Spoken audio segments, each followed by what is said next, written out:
हमारा जो lesson number 1 है परिमेय संख्या, जो एनसीईआरटी का तो जो 8 क्लास का मैथ है वो हम पढ़ाने जा रहे हैं। तो हमारा लेसन नंबर 1 है परिमेय संख्या। तो हमें परिमेय संख्या के बारे में जानना, परिमेय संख्या होती क्या है।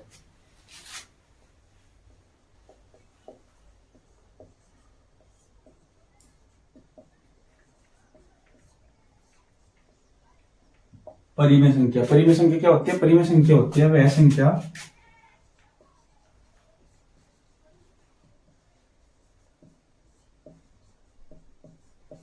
जो P अपॉन Q के रूप में होती है।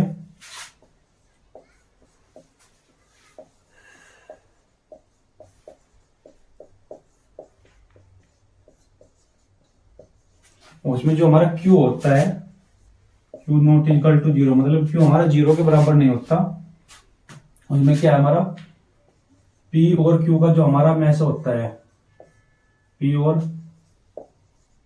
Q का में से क्या होता है, में से हमारा क्या होना चाहिए, में से हमारा 1 होना चाहिए। तो वो हमारी क्या होगी, वो हमारी परिमेय संख्या होगी। मतलब इसमें क्या है, वह संख्या जो P अपॉन Q के रूप में होती है, मतलब P अपॉन Q के रूप में लिखी जाए और Q जो हमारा होता है वो 0 के बराबर ना हो, और P और Q का जो में से हो, मतलब महत्तम हो, वो 1 होना चाहिए। तो ये हमारी परिमेय संख्या होती है। तो परिमेय संख्या के बारे में तो जैसे मान लो परिमेय संख्या क्या होती है, और हमारी 0 क्या होती है, 0 भी हमारी 0 भी हमारी परिमेय संख्या होती है।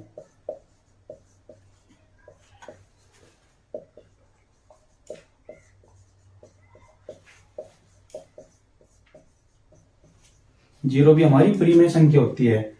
तो उसमें क्या करना है, इसमें हमें सबसे पहले मतलब इनके जो परिमेय संख्या, मतलब इसके हमें पहले गुणधर्म जानने होंगे, मतलब इसमें क्या गुण होते हैं क्या नहीं, इसके क्या नियम लगते हैं। तो इसमें हम सबसे पहले क्या जानेंगे, परिमेय संख्या के गुणधर्म। परिमेय संख्या के गुणधर्म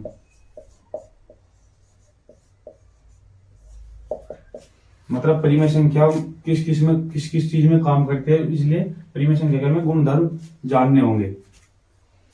तो उसमें परिमेय संख्या के जो गुणधर्म होते हैं, उससे पहले मैं बता दूं, हमारी जो परिमेय संख्या होती है, हमारी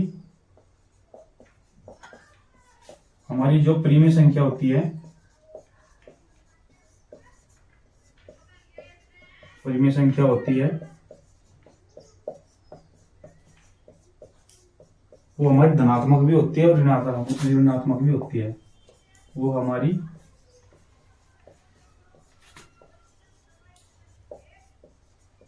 धनात्मक और ऋणात्मक दोनों होती है।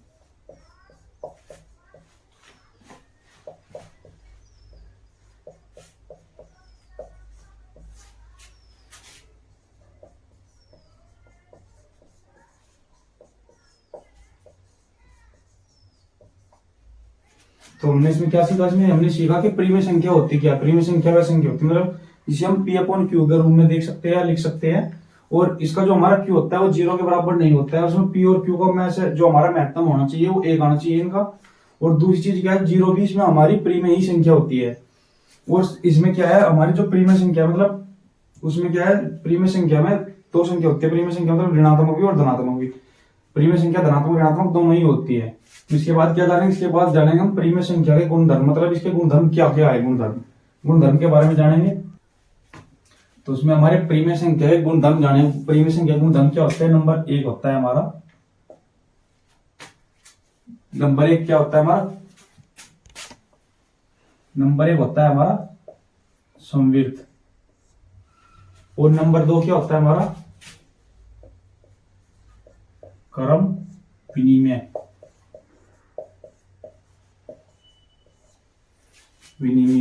हमारा नंबर 1 पर आता है हमारा संविर्त, नंबर 2 पे आता है क्रम विनिमय, और नंबर 3 पर आता है हमारा साहचर्य। मतलब इसके गुणधर्म 3 गुणधर्म होते हैं, संविर्त, क्रम विनिमय और साहचर्य। साहचर्य मतलब सबसे पहले हम किसके बारे में जाने, संविर्त के बारे में जाने। संविर्त होता क्या है,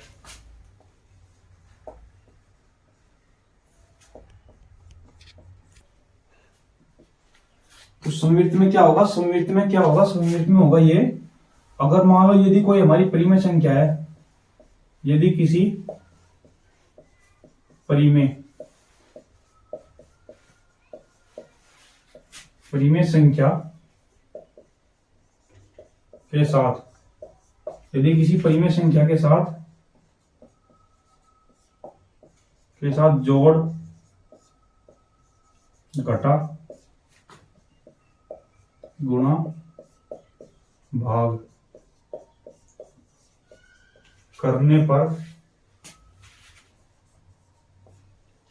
मतलब कोई अगर हमारी परिमेय संख्या के साथ जोड़ना, घटाना, गुणा, बया, भाग करना करने पर क्या होगा, क्या वह संख्या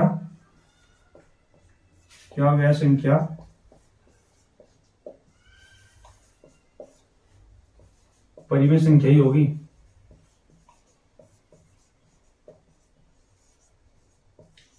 परिमेय संख्या ही प्राप्त होगी।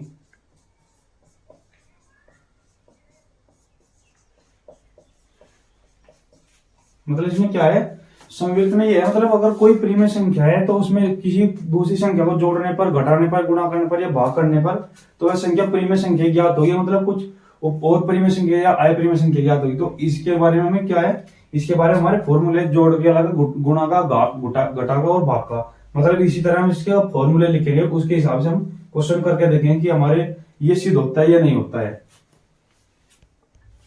तो इसमें क्या होता है, चार चीज होते हैं, योग करना होता है, घटाना होता है, गुना करना होता है और भाग करना होता है। तो उसमें क्या होगा, मान लो हमारी कोई संख्या, हमने कोई संख्या ले ली, मतलब a/b, मतलब कोई एक संख्या, ये पूरा मतलब हमारा a है, लेकिन इसे हमने a/b माना। जैसे मान लो p/q मान लेते हैं, तो ऐसे ही a/b प्लस c/d, इसके बेस पे हमें मतलब निकालना होता है क्या, मतलब ये हमारी संख्या परिमेय संख्या होगी या अपरिमेय संख्या होगी। तो कोई हम परिमेय संख्या लेंगे और उसे फिर इस तरह मतलब हल करके देखेंगे। तो उसमें क्या होगा, क्या हम दो संख्या ले लेंगे, दो संख्या क्या लेंगे, मान लो a ले ली हमने 5/3 और b ले ली हमने 1/4। दो संख्या ले लेते हैं, दोनों संख्या को हम क्या करेंगे, इसका हम योग करके देखेंगे। दोनों संख्या मतलब a हमारी क्या, a/b क्या हमारी 5/3 और प्लस c/d क्या है हमारी 1/4।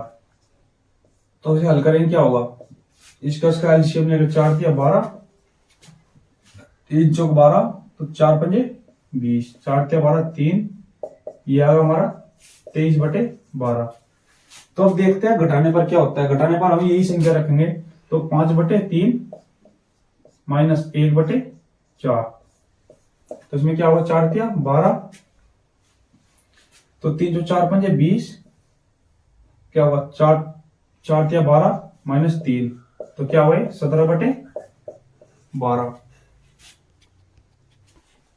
तो इसमें हमारा क्या सिद्ध होता है, इसमें हमारा सिद्ध हुआ है कि हमें योग करने पर हमें देखना था कि अगर हम परिमेय संख्या किसी और अदर संख्या में जोड़ने पर, घटाने पर परिमेय संख्या आता है या नहीं। तो इसमें हमें क्या 23/12 क्या हमारी परिमेय संख्या है, क्योंकि ये p/q के रूप में है। और दूसरा, इन दोनों का जो हमारा HCF है वो 1 आएगा। और तीसरी चीज क्या है, जो हमारी q का मान होगा वो 0 से क्या होगा, 0 के बराबर नहीं है। तो इसमें क्या, इसमें भी ऐसे ही है। तो हम गुणा करके देखते हैं, 5/3 और गुणा 1/4, तो क्या होगा 5/8। ये भी हमारी क्या है, एक परिमेय संख्या है। और उसके बाद हम देखते हैं भाग करके, 5/3 मतलब भाग करेंगे तो गुणा करने, भाग करेंगे पहले भाग 1/4। तो ऐसे क्या होता है, इसके मतलब हम ये चेंज हो जाएगा, 5/3 गुणा का निशान आती है, 4 ऊपर हो जाएगा और 1 नीचे, 5 चौक 20, 20/3। तो ये भी क्या है, ये भी हमारा परिमेय संख्या है और ये भी हमारा परिमेय संख्या है। तो इससे हमें क्या सिद्ध होता है, इससे हमारा यह सिद्ध होता है अगर किसी परिमेय संख्या में जोड़ने, घटाने और गुणा या भाग करने पर, तो हमारा जो हमारी संख्या आएगी वो भी एक परिमेय संख्या ही आएगी। संवित, हमारा जो संवित गुणधर्म है उसमें क्या है, हमारी जोड़ने, घटाने, गुणा या भाग करने पर जो संख्या आएगी वो परिमेय ही संख्या आएगी। हमें यही सिद्ध करना था। तो हमारा क्या है, सेकंड हमारा क्रम विनिमय। तो इसमें क्या है हमारा,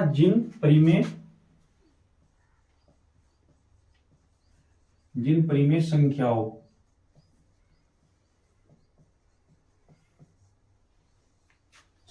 के क्रम को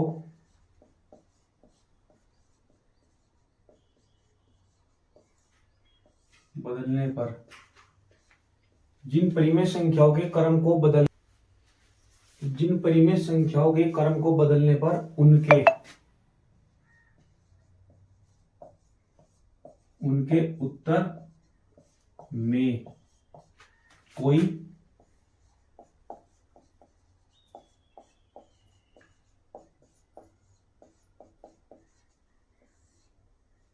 परिवर्तन नहीं होता है।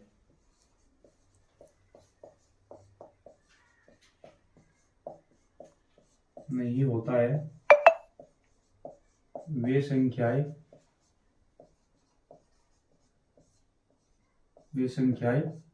क्या कहलाती है हमारी? वे संख्याएं क्रम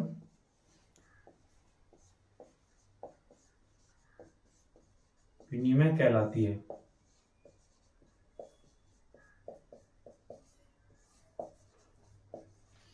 मतलब जिन जिन तो इसमें क्या था हमारा? इसमें था हमारा जो क्रम विनिमय क्या है? क्रम विनिमय है जिन परिमेय संख्याओं के क्रम को बदलने पर उनके उत्तर में कोई परिवर्तन नहीं होता है, तो ये संख्या क्या कहलाती है? क्रम विनिमय कहलाती है। तो सबसे पहले हम क्रम विनिमय का योग देखेंगे। मतलब क्रम विनिमय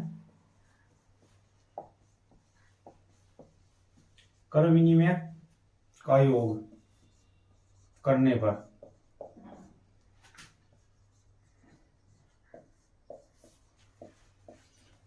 करने पर तो इसमें क्या होगा? इसका योग का नियम क्या है हमारा? a बटे बी प्लस सी बटे डी, तो बराबर किसके होगा? सी बटे डी प्लस ए बटे बी के। इसमें हमारा क्या क्रम विनिमय का योग होता है। मतलब उसमें क्या हमारा नियम होता है? a बटे बी प्लस सी बटे डी बराबर सी बटे डी प्लस ए बटे बी बराबर। मतलब क्या है इसका मतलब हुआ, ये हमने जो हमारा पूरा है ये हमने a मान लिया और ये हमने b मान लिया, तो ये क्या हुआ? a प्लस बी बराबर b प्लस ए। इसका ये होगा, मतलब a प्लस बी बराबर b प्लस ए। तो उसमें क्या है, जो मान लेते हैं हम a बराबर मान लेते हैं 8।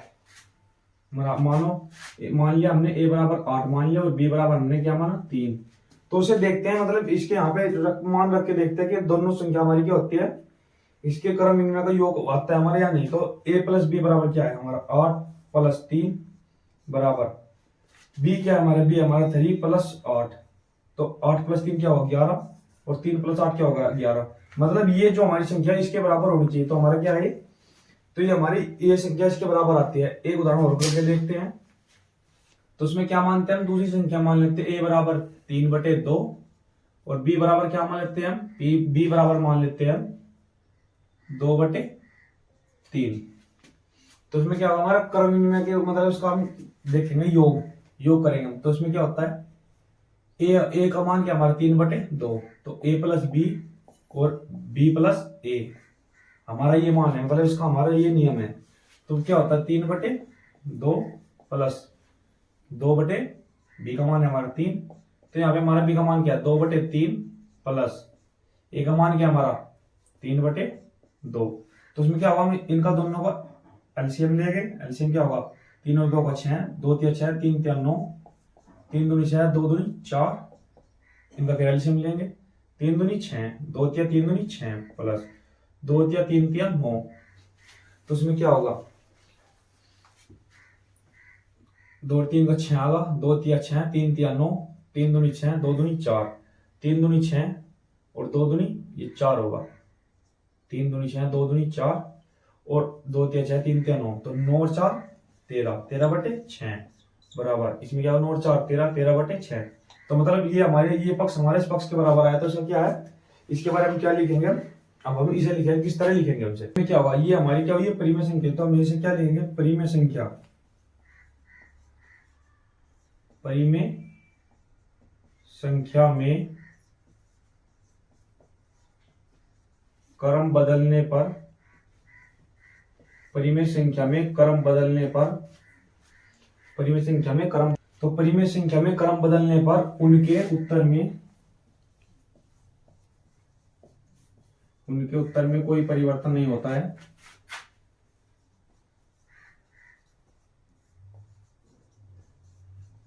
उनके उत्तर में कोई परिवर्तन नहीं होता है।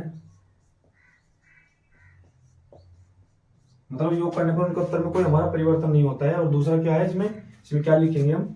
इसमें लिखेंगे अर्थात जो हमारी क्या है, मतलब इसमें लिखना है हमारे, मतलब हमारा 13/6 है और 13 मतलब दोनों पक्ष बराबर है, तो इसमें क्या लिखना है, परिमेय संख्या के क्रम बदलने पर उनके उत्तर में कोई परिवर्तन नहीं होता है। अर्थात जो संख्या हमारी संख्या योग के लिए क्रम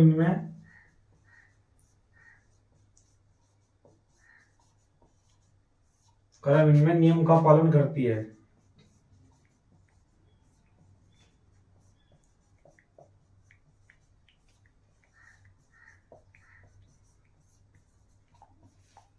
हमें मतलब अगर अपना क्वेश्चन करने के बाद मतलब एग्जाम में हमें इस तरह लिखना होगा कि हमारी जो परिमेय संख्या है जो क्रम बदलने पर उसमें मतलब उसके उत्तर में कोई भी बदलाव नहीं होता है और ये हमारी क्रम विनिमय के नियम का पालन करती है। तो अब इसमें देखें घटाने पर, तो हमारा क्रम विनिमय था योग करने पर, तो हम देखें घटाने पर क्रम विनिमय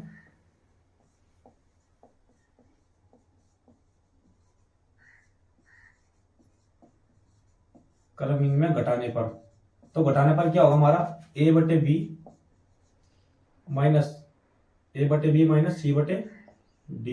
बराबर c/d माइनस a/b। तो मतलब ये होगा a होगा, तो हमने मान क्या संख्या मानी थी हमने 3/2, तो a/b क्या हमारी 3/2 माइनस b क्या हमारी 2/3, ये हमने मान ली थी 3/2 और b मान ली थी 2/3। ठीक है, तो इसमें क्या होगा c/d मतलब हमारी b क्या है, b संख्या हमारी 2/3 माइनस a का मान क्या हमारा 3/2, ये हमारी पूरी संख्या a है और ये हमारी पूरी संख्या b है। तो a बराबर 3/2 और b बराबर 2/3। तो इसे कैसे हल करेंगे, इसे हल करते हैं, पहले इनका एलसीएम लिया जाएगा दोनों का, 2 और 3 का एलसीएम होता है 6 और 2 तिया 6 3 तिया 9 माइनस 3 दूनी 6 2 दूनी 4, यहाँ पे 3 और 2 का 6 एलसीएम आता है, 3 दूनी 2 दूनी 4 माइनस 2 तिया 6 3 तिया 9, तो इसमें क्या होगा 9 में से 4 जाएंगे 5/6 और यहाँ पे आ जाएगा, यहाँ -9 है और यहाँ 4 है, तो -5/6। तो उसका क्या आया, मतलब जो हमारी ये संख्या है इस संख्या के बराबर नहीं है, क्योंकि ये हमारी क्या है, ये हमारी ये धनात्मक और ये हमारी ऋणात्मक। तो इसे कैसे लिखेंगे हम, इसमें क्या लिखा जाएगा, ये है संख्या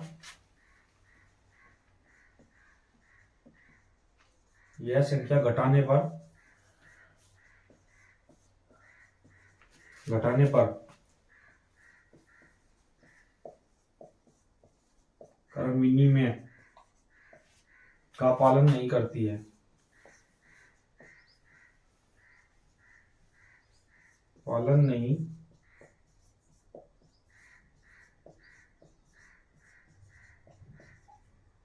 मतलब जो हमारी संख्या है ये हमारी मतलब घटाने पर क्या, घटाने पर इसका पालन नहीं करते, मतलब ये संख्या के बराबर नहीं है, तो ये क्रम विनिमय का पालन नहीं करती है। इसके बाद देखेंगे हम गुना करने पर, तो गुना करने पर देखते हैं, गुना करने पर क्या था हमारा, a बराबर था हमारा 3/2 और b बराबर 2/3।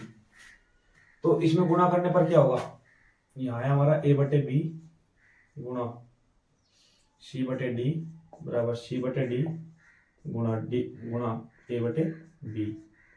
तो a का मान है हमारा 3/2, b का मान है हमारा 2/3 और यहाँ क्या हमारा b का मान है हमारा 2/3 और गुणा a का मान क्या हमारा 3/2, तो 2 से 2 3 से 3 2 से 2 3 से 3 1 बराबर 1 आ गया। तो इसमें क्या हुआ, यह संख्या क्या है, यह संख्या गुणा करने पर क्रम विनिमय का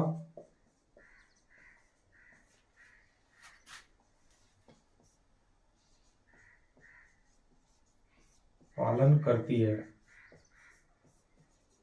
तो इसमें हमें क्या दिया, मतलब हमने योग करने पर देख लिया, घटाने पर देख लिया, गुणा करने पर देखा, तो हमने गुणा करने पर जो हमारी ये संख्या के बराबर है यार, तो हमारा जो ये है इसके नियम का पालन कर रही है। इसके बाद देखते हैं हम भाग करने पर, इसके बाद हमारा क्या भाग करने पर, भाग करने पर क्या होगा हमारा, भाग करने पर a बटे b डिवाइड c बटे d बराबर c बटे d डिवाइड a बटे b।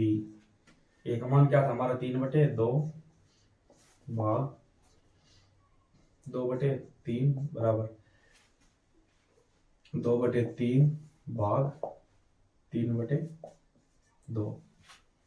तो उसमें क्या होगा, अब हमारा इसे हम जैसे मल्टीप्लाई में लाएंगे तो इनके चिन्ह वो हो जाएगा, मतलब अंश और हर चेंज हो जाएंगे, अंश हर की जगह और हर्ष अंश की जगह, अंश की जगह हो जाएगा। तो 3/2 और यहाँ 2/3 गुणा यहाँ 2/3। तो उसमें क्या होगा हमारा 3 की 3 में गुणा 3 तिया 9, 2 की 2 में गुणा 2 दूनी 4, पर भी 2 दूनी 4, 3 तिया 9। तो मतलब क्या है, ये संख्या संख्या के बराबर नहीं है। तो ये क्या है, ये भाग करने पर यह संख्या, भाग करने पर यह संख्या क्रम विनिमय का पालन नहीं करती है।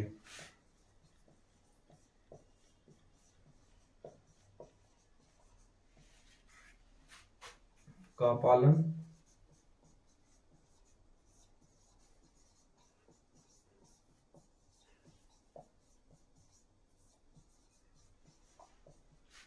मतलब भाग करने पर यह संख्या क्रम विनिमय का पालन नहीं करती है।